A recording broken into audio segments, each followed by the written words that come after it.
تو میں آج کے اس سیشن کے رسمی اجرا کے صدر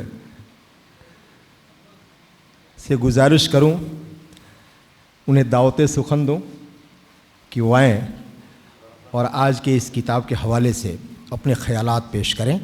جناب ڈاکٹر نسیم احمد نشی۔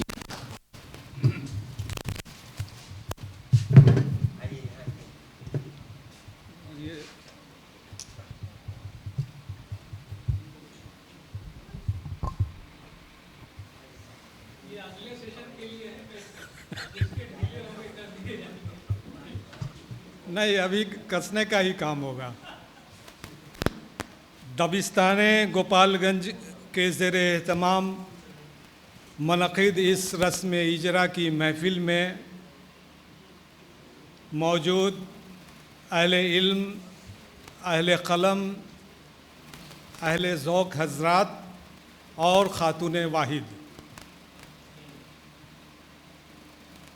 پہلا مقالہ یہاں پڑھا گیا، معراج الدین تشنا صاحب نے پڑھا، آپ نے سنا۔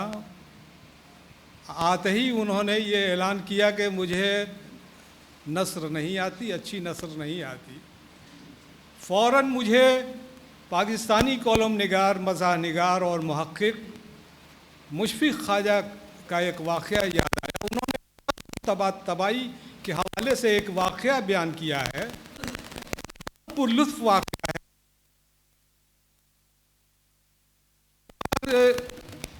فورٹ ولیم کالج کے زمانے میں جب اس کے پرنسپل کو ایک کتاب کی ضرورت پڑی، گرامر کی کتاب لکھوانا چاہتا تھا وہ اردو میں، قواعد، تو اس وقت کے ادیب جو شعراء تھے ان کو بلایا، کال کیا اس نے کولکتہ سے، تو تمام شعراء پہنچ گئے۔ اس نے کہا کہ دیکھیے آپ لوگ اردو والے ہیں، میں چاہتا ہوں کہ آپ لوگ اردو کے قواعد لکھ دیجئے، گرامر لکھ دیجئے۔ تو ان لوگوں نے کہا کہ حضور ہم لوگ لکھ تو دیں گے لیکن ہم لوگ شاعری میں لکھیں گے۔ بڑا برہم ہوا پرنسپل، بڑا برہم ہوا کہ یہ کیا بات ہے، دنیا کی کسی زبان کے گرامر شاعری میں نہیں ہے، ورس میں نہیں ہے، آپ کیا کہہ رہی ہیں، آپ لوگ نثر میں لکھیے آپ لوگ۔ تو ان لوگوں نے کہا کہ ہمیں نثر لکھنے نہیں آتے، لیکن معراج الدین تشنا نے یہ ثابت کیا کہ انہیں نثر لکھنے بھی آتا ہے۔ اور جیسا کہ انہوں نے اعلان کیا تو میں تو ڈر گیا کہ پتہ نہیں کیا کیا پڑھیں گے، لیکن جب پڑھنا انہوں نے شروع کیا تب یہ اندازہ لگا کہ بہترین جو ہے نا انہوں نے مضمون پڑھا، بہترین نثری نمونہ پیش کیا۔ اور ایک چیز میں نے نوٹ کیا کہ انہوں نے باقی کے اشعار کو پیش کرتے ہوئے کئی دوسرے ہم اثر کمپیٹیٹیو شعراء کو بھی کوٹ کیا۔ یہ یورپ میں ابھی کمپیریٹیو لٹریچر کا بہت چلن ہے، تقابلی مطالعے کا چلن ہے، تو یہ کام مشرا جی نے بھی کیا۔ اپنے ایک شاعر کو پر گفتگو کرتے ہوئے اپنے کنٹمپریری اور اپنے پیشرو شعراء کے اشعار کو پیش کرنا، یہ نہایت ہی ذہانت کی عمدہ مثال ہے کہ آپ وہاں سے شعر لا کر اور وہاں پیش کرتے ہیں۔ اس سے پتہ چلتا ہے کہ ذہن رسا کے مالک ہیں آپ، اور آپ کی نظر بہت دور تک ہے۔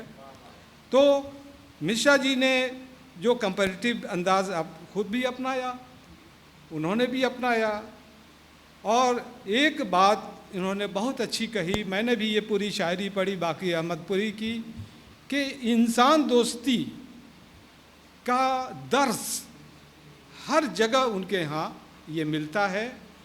وہ شاعر ایسا ہے جس کے ہاں ہر جگہ ایک تعمیری پہلو نظر آتا ہے، انسان دوستی کا پہلو نظر آتا ہے، جس کی طرف انہوں نے اشارہ کیا، اور جس طرح سے مشرا جی نے باقی احمد پوری کے اشعار کی تفہیم کی، جس انوکھے انداز سے، دلچسپ انداز سے، پرلطف انداز سے، عام طور سے یہ خشک باتیں ہوتی ہیں، شاعری کا تجزیہ، یہ سب خشک باتیں ہوتی ہیں، لیکن جس طرح سے انہوں نے کیا کہ یہ حد درجہ قابل تعریف بات ہے۔ میں ایک بات یہاں عرض کرنا چاہتا ہوں کہ آپ نے فرمایا کہ شاعر ہمیشہ اپنا دکھ درد ہی بیان کرتا ہے، تو واقعہ یہ ہے حضور کہ شاعر حد درجہ حساس ہوتا ہے. حد درجہ جو حساس ہوگا اس کو ذرا ذرا سی بات پہ تکلیف ہوتی ہے، ملال ہوتا ہے، اور ہر وقت احساس زیاں میں وہ مبتلا رہتا ہے. یہ ایک نفسیاتی کیفیت ہے جو ہونا ہے.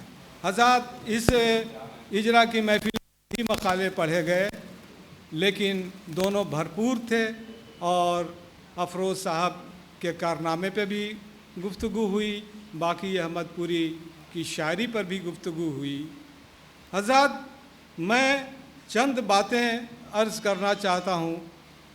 باقی احمد پوری کے سلسلے سے جو میں نے محسوس کیا ہے کہ باقی احمد پوری کے یہاں اپنا منفرد اسلوب ہے، ان کا اپنا ڈکشن ہے.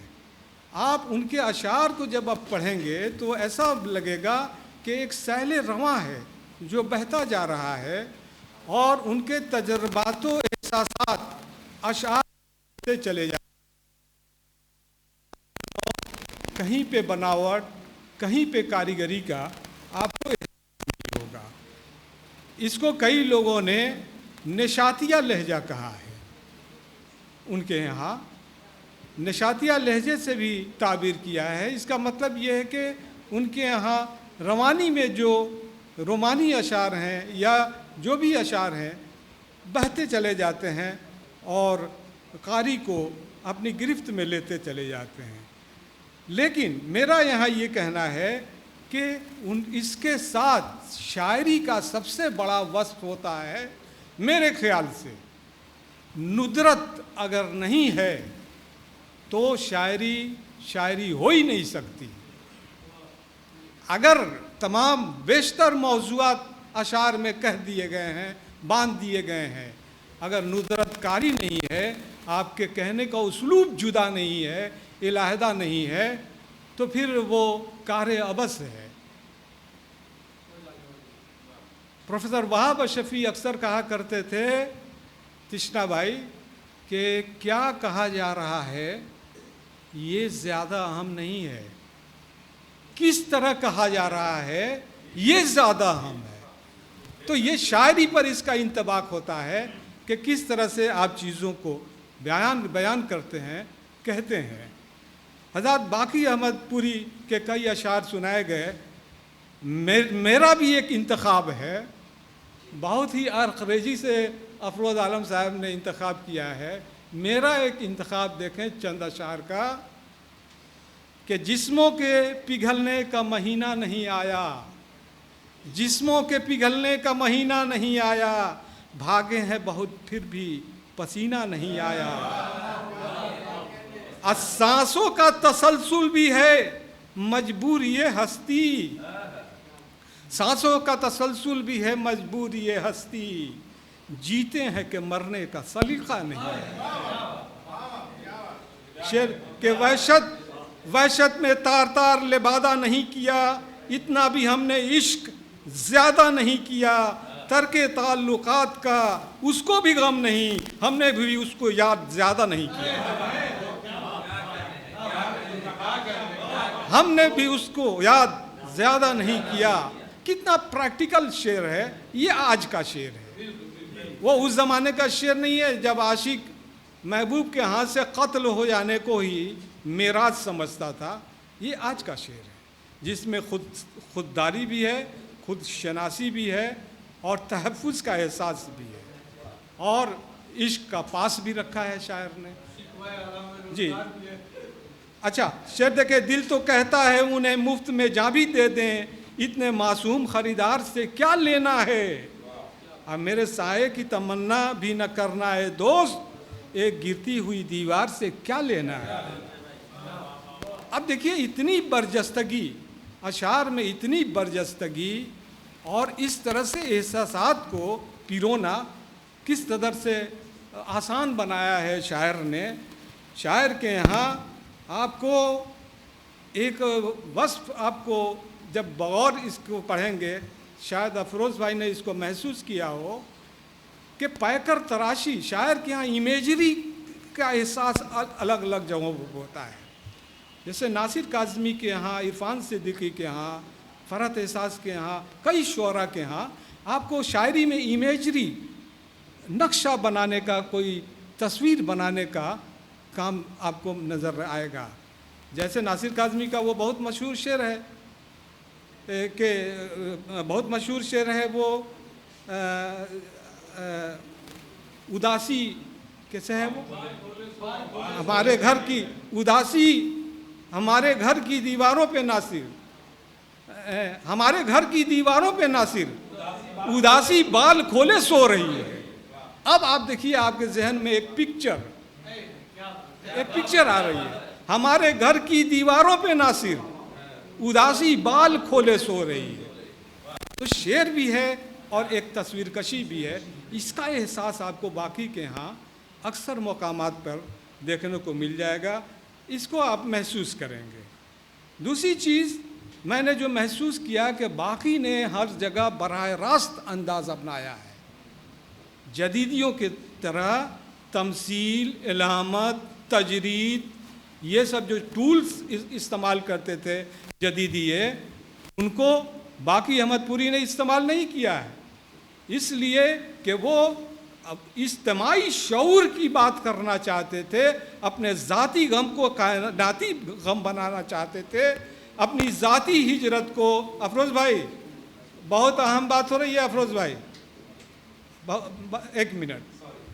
تو اپنی ذاتی ہجرت کو کائناتی ہجرت بنانا چاہتے تھے، ذاتی غم کو کائناتی ہجرت بنانا چاہتے تھے. تو اس کے لیے بہت ضروری تھا کہ وہ براہ راست لہجہ اپنائیں. وہاں پہ علامت، تجرید اور تمثیل کی ان کو قطعی ضرورت نہیں تھی. یہی وجہ ہے کہ باقی کی پوری شاعری کو آپ چھان جائیے، کہیں بھی ابہام، اغلاق، تجرید، تمثیل، یہ چیزیں آپ کو دیکھنے کو نہیں ملیں گی. تو یہ بہت ہی محسوس کرنے کی چیز ہے. اچھا، دوسری بات کہ باقی گرچہ اپنے نئے عہد میں شاعری کر رہے تھے، لیکن جو روایتی شاعری کے جو ٹولز ہیں، جو صنائع ہیں، جو صنعتیں ہیں، ان سے بھی بہت گہرائی سے واقف تھے. یعنی کہ جو روایتی شاعری کا جو ہمارا سرمایہ ہے، وہاں جو فن استعمال ہوئے ہیں شاعری میں، ان پر بھی گہری نظر ہے. رعایت لفظی ہے ان کے یہاں، اور جو ہے نا تلازمہ کاری ہے، تقسیم کاری ہے. تو اس طرح یا محاورے ہیں، ان چیزوں کا استعمال بھی اکثر مقامات پر کرتے ہیں. تو اس سے پتہ چلتا ہے کہ وہ روایت پر بھی گہری نظر رکھتے ہیں، یعنی کہ وہ جدید عہد کے بھی شاعر ہیں اور روایتی شاعری کے بھی جانکار ہیں اور اس کا بھی ادراک رکھتے ہیں. حضرات، میں یہ کہنے میں ذرا بھی نہیں ہچکچاؤں گا کہ باقی احمد پوری کی شاعری تپتے ہوئے ریگستان سے ایک ٹھنڈے ہوا کے جھونکے کی طرح سے ہمارے درمیان پہنچی ہے، اور یہ پہنچی ہے اور ایک مشت پہنچانے کا کام کیا ہے افروز عالم صاحب نے. بلکہ ہم نے تو انہی کے ذریعے یہ نام بھی سنا اور اس نام سے جڑی شاعری بھی ہم نے سنی.